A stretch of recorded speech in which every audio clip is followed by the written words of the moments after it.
रोजगारको भनेर अप्सन छ त छैन। तपाईँ हेर्नुहोस् अहिले त्यहाँ के लेखेका हुन्छन् सापटी अनि अन्य अनि के भनेर यस्तो लेखेको छन् वैदेशिक रोजगार भनेर अप्सन राखिएको छैन त्यहाँ। अब त्यहाँ भन्छ अब मेन पावर जुन जसले पैसा जसले हामीले बाहिर पठाउने हो उसले त बाटो भएर उसले के भन्छ पैसा हाल्दाखेरि त यसरी हाल्नुहोस् नि नत्र भने उसले हाम्रो काम नगरिदेला हामीलाई बाहिर नपठाइदेला।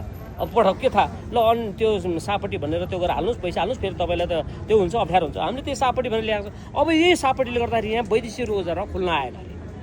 सबै डकुमेन्ट अलरेडी छ उसँग कुरा भएको भोइस च्याटदेखि लिएर उसको भिएसएफको डेट त्योहरू पनि छ।